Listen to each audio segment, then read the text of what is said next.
Bonjour amis internautes de Sport, bienvenue dans la revue d'actualité de ce 7 novembre. On démarre par les échos de la tanière en football. Pape Bouna Thiaw a dévoilé la liste des joueurs convoqués pour affronter le Burkina Faso et le Burundi en novembre. La grande surprise de ce groupe est la convocation d'Ibrahima Seck, le milieu de terrain de l'US Gorée, profite de son excellent début de saison dans le championnat local comme les deux joueurs de l'ASC Jaraaf, Cherlo Ndoye et Abdul Aziz Ndiaye. Pour figurer dans cette liste, cela démontre une fois de plus que Pape Thiaw est un adepte du football local. En revanche, le sélectionneur ne semble pas partisan à convoquer des joueurs qui ne jouent pas beaucoup en club. Il s'est donc passé des services de Mourinho et Nampalys Mendy.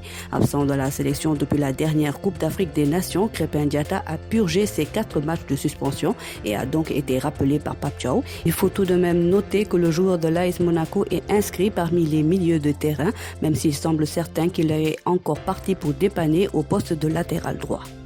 Basket à présent, l'équipe nationale de basket sera en regroupement à la fin de ce mois pour les qualifications pour l'Afro-Basket 2025. Le Sénégal, même avec une équipe remaniée, est le favori de son groupe. Le travail lancé il y a 2 ans commence à porter ses fruits. Ces qualifications sont en avant-goût de la grande compétition qui aura lieu en Angola en août 2025.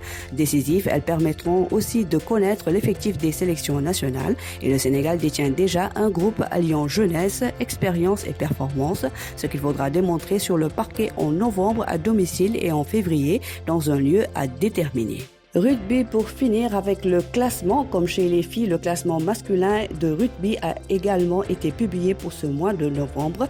À la différence des Lions, les Lions se classent 9e en Afrique et 56e au niveau mondial. Chez les dames, les filles d'El Hadj Oumar Cissé, en pleine préparation pour l'Africa Women's 7, sont maintenant conscientes de leur position dans le classement africain et mondial. Au niveau continental, le Sénégal progresse en se classant 6e. En revanche, à l'échelle mondiale, c'est loin d'être remarquable avec une 43e place sur 66 équipes. Voilà, c'est tout pour aujourd'hui. L'actualité sportive continue sur nos plateformes digitales.